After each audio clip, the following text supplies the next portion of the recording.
You finally did it. You saved $1,000. Maybe it took you 3 months, maybe 6. Doesn't matter. You did it. And now everyone's telling you, invest it. Put it to work. Don't let it sit there. So you open an app, you stare at a list of stocks, and then you make the mistake. Not because you're dumb, not because you didn't try, but because nobody told you what the actual mistake is. That's what this video is about. Here's the thing about $1,000, it feels like a lot when you're saving it, but the moment you're ready to invest it, suddenly it feels tiny. So what do most beginners do? They think, I need to make this grow fast. And that one thought, right there, is where everything goes wrong. Because that mindset pushes you toward the wrong investments, the wrong strategies, and honestly, the wrong version of what investing even is. Let me show you exactly what I mean.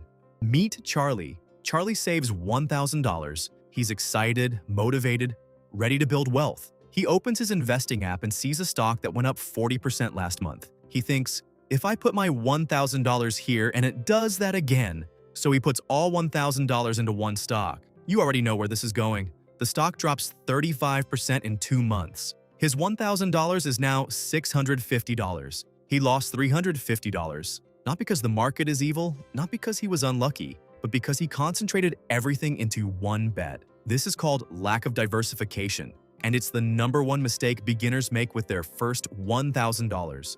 Let me show you the math, because this is where it gets interesting. Charlie's way puts $1,000 into one stock. Stock drops 35% portfolio value, $650. To get back to $1,000, that stock now needs to gain 53.8%, not 35%. That's the cruel math of losses. A 35% drop doesn't get fixed by a 35% gain. You need significantly more just to break even. The smart way puts $1,000 into a broad index fund, something like a total market fund that holds hundreds of companies at once. Same period, market dips 10% portfolio value, $900. To get back to $1,000, you need just an 11.1% gain. Same bad market, completely different damage. One bad month set Charlie back by months, maybe years. The diversified investor, they just wait for a normal market recovery. So what should you actually do with your first $1,000? 3 simple principles. First, don't try to pick winners. I know it feels exciting. I know you've seen people talk about the next big stock. But consistently picking winning individual stocks is something that even most professional fund managers fail to do long-term.